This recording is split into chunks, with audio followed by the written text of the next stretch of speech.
ભારતનો સૌથી લાંબો સ્કાયવોક ગ્લાસ બ્રિજ બનીને તૈયાર, મનમોહક દ્રશ્યો આવ્યા સામે।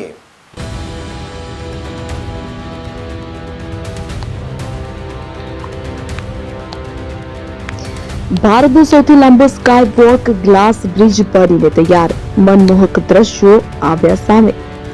દેશનો સૌથી લાંબો કાચનો સ્કાયવોક પુલ આવતા અઠવાડિયે ખુલશે। દ્રશ્ય અદભુત હશે। વિશાખાપટ્ટનમમાં કૈલાસગીરી હિલ્સ પર બનેલો દેશનો સૌથી લાંબો કાચનો સ્કાયવોક પુલ ટૂંક સમયમાં સામાન્ય લોકો માટે ખુલ્લો મૂકવા માટે જઈ રહ્યા છે। ત્યારે આ 55 મીટર લાંબો સ્કાયવોક બંગાળની ખાડી, વિઝાગ શહેર અને પૂર્વીય ઘાટના અદભુત દ્રશ્યો પ્રદાન કરશે। સલામતીના ધોરણોથી સજ્જ આ પુલ સાહસ પ્રેમીઓ અને પ્રવાસીઓ માટે એક નવું આકર્ષણ બનશે।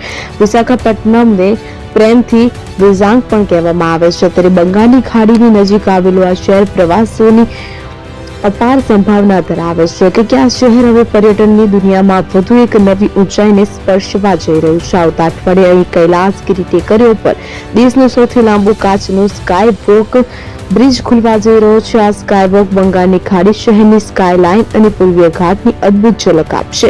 સ્કાયવોક બ્રિજના આ આકર્ષક પ્રોજેક્ટે પ્રખ્યાત ઉદ્યોગપતિ આનંદ મહેન્દ્રાનું પણ ધ્યાન ખેંચ્યું છે। તેમણે સોશિયલ મીડિયા પ્લેટફોર્મ એક્સ પર વરસાદી દિવસનો એક અદભુત વિડીયો શેર કર્યો છે। આમાં તેમણે સ્કાયવોકને અત્યંત આકર્ષક ગણાવ્યું છે અને આનંદ મહેન્દ્રાએ કહ્યું છે કે તેની ગણતરી સૌથી ઊંચા અને લાંબા સ્કાયવોકમાં થઈ રહી છે, જેનો વર્ટિકલ ડ્રોપ 262 મીટર છે। જો કે તેમણે મજાકમાં સ્વીકાર્યું કે ઊંચાઈ સાથેનો તેમનો સંબંધ થોડો જટિલ છે, તેથી તે પોતે તેને જોવા જશે નહીં।